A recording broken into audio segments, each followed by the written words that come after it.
The following are selected poems by John Keats, presented by ListenToGenius.com, narrated by Simon Vance. Sonnet. Why did I laugh tonight? Why did I laugh tonight? No voice will tell, no god, no demon of severe response deigns to reply from heaven or from hell. Then to my human heart I turn at once. Heart, thou and I are here sad and alone. I say, why did I laugh? O mortal pain! O darkness, darkness ever must I moan, to question heaven and hell and heart in vain. Why did I laugh? I know this being's lease, my fancy to its utmost blisses spreads, yet would I on this very midnight cease, and the world's gaudy ensigns see in shreds.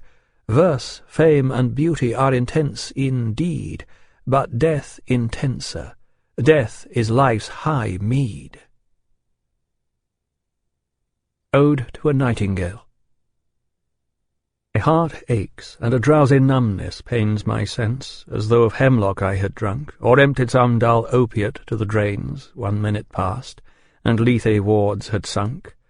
'Tis not through envy of thy happy lot, but being too happy in thine happiness, that thou, light-winged dryad of the trees, in some melodious plot of beechen green and shadows numberless, singest of summer in full-throated ease. Oh, for a draught of vintage that hath been cooled a long age in the deep-delved earth, tasting of flora and the country green, dance and Provençal song and sun-burnt mirth. Oh, for a beaker full of the warm south, full of the true, the blushful Hippocrene, with beaded bubbles winking at the brim, and purple-stained mouth, that I might drink and leave the world unseen, and with thee fade away into the forest dim. Fade far away, dissolve, and quite forget what thou among the leaves hast never known, the weariness, the fever, and the fret. Here where men sit and hear each other groan, where palsy shakes a few sad last grey hairs, where youth grows pale and spectre-thin and dies, where but to think is to be full of sorrow and leaden-eyed despairs, where beauty cannot keep her lustrous eyes, or new love pine at them beyond tomorrow. Away, away, for I will fly to thee, not charioted by Bacchus and his pards, but on the viewless wings of poesy, though the dull brain perplexes and retards. Already with thee tender is the night, and haply the queen moon is on her throne, clustered around by all her starry fays, but here there is no light, save what from heaven is with the breezes blown through verdurous glooms and winding mossy ways. I cannot see what flowers are at my feet, nor what soft incense hangs upon the boughs, but in embalmed darkness scarce each sweet wherewith the seasonable month endows the grass, the thicket, and the fruit-tree wild, white hawthorn and the pastoral eglantine, fast fading violets covered up in leaves, and mid-May's eldest child, the coming musk-rose full of dewy wine, the murmurous haunt of flies on summer eves. Darkling I listen, and for many a time I have been half in love with easeful death, called him soft names in many a mused rhyme, to take into the air my quiet breath. Now more than ever seems it rich to die, to cease upon the midnight with no pain, while thou art pouring forth thy soul abroad in such an ecstasy. Still wouldst thou sing, and I have ears in vain, to thy high requiem become a sod. Thou wast not born for death, immortal bird, no hungry generations tread thee down. The voice I hear this passing night was heard in ancient days by emperor and clown, perhaps the self-same song that found a path through the sad heart of Ruth, when, sick for home, she stood in tears amid the alien corn, the same that oft times hath charmed magic casements, opening on the foam of perilous seas in fairy lands forlorn. Forlorn, the very word is like a bell to toil me back from thee to my soul's self. Adieu, the fancy cannot cheat so well as she is famed to do, deceiving elf. Adieu, adieu, thy plaintive anthem fades past the near meadows, over the still stream, up the hillside, and now 'tis buried deep in the next valley glades. Was it a vision or a waking dream? Fled is that music. Do I wake or sleep? La belle dame sans merci. Oh, what can ail thee, knight-at-arms, alone and palely loitering? The sedge has withered from the lake, and no birds sing. Oh, what can ail thee, knight-at-arms, so haggard and so woe-begone? The squirrel's granary is full, and the harvest's done. I see a lily on thy brow, with anguish moist and fever dew, and on thy cheeks a fading rose fast withereth too. I met a lady in the meads, full beautiful, a fairy's child. Her hair was long, her foot was light, and her eyes were wild. I made a garland for her head, and bracelets too, and fragrant zone. She looked at me as she did love, and made sweet moan.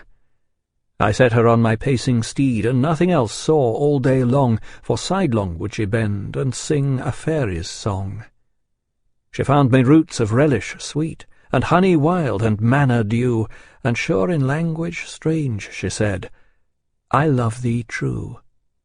She took me to her elfin grot, and there she wept and sighed full sore, and there I shut her wild, wild eyes with kisses 4. And there she lulled me asleep, and there I dreamed, ah, woe betide, the latest dream I ever dreamed on a cold hill's side. I saw pale kings and princes too, pale warriors, death pale were they all. They cried, La belle dame sans merci hath thee in thrall. I saw their starved lips in the gloam, with horrid warning gaped wide, and I awoke and found me here on the cold hill's side. And this is why I sojourn here, alone and palely loitering, though the sedge is withered from the lake, and no birds sing. The Fall of Hyperion, A Dream. A selection from Canto 1. Fanatics have their dreams, wherewith they weave a paradise for a sect. The savage, too, from forth the loftiest fashion of his sleep, guesses at heaven. Pity these have not traced upon vellum or wild Indian leaf the shadows of melodious utterance. But bare of laurel they live, dream, and die. For poesy alone can tell her dreams, with a fine spell of words alone can save imagination from the sable charm and dumb enchantment. Who alive can say, Thou art no poet, mayst not tell thy dreams? Since every man whose soul is not a clod hath visions and would speak, if he had loved, and been well nurtured in his mother tongue. Whether the dream now purposed to rehearse be poets or fanatics, will be known when this warm scribe, my hand, is in the grave. Endymion, a selection from Book 1. A thing of beauty is a joy for ever. Its loveliness increases, it will never pass into nothingness, but still will keep a bower quiet for us, and a sleep full of sweet dreams and health and quiet breathing. Therefore on every morrow are we wreathing a flowery band to bind us to the earth, spite of despondence, of the inhuman dearth of noble natures, of the gloomy days, of all the unhealthy and o'er-darkened ways made for our searching. Yes, in spite of all, some shape of beauty moves away the pall from our dark spirits. Such the sun, the moon, trees old and young sprouting a shady boon for simple sheep, and such are daffodils, with the green world they live in, and clear rills that for themselves a cooling covert make 'gainst the hot season, the mid-forest brake, rich with a sprinkling of fair musk-rose blooms, and such too is the grandeur of the dooms we have imagined for the mighty dead, all lovely tales that we have heard or read, an endless fountain of immortal drink pouring unto us from the heavens' brink. Nor do we merely feel these essences for one short hour. No, even as the trees that whisper round a temple become soon dear as the temple's self, so does the moon, the passion poesy, glories infinite, haunt us till they become a cheering light unto our souls, and bound to us so fast, that whether there be shine or gloom o'ercast, they always must be with us, or we die. Therefore 'tis with full happiness that I will trace the story of Endymion. The very music of the name has gone into my being, and each pleasant scene is grown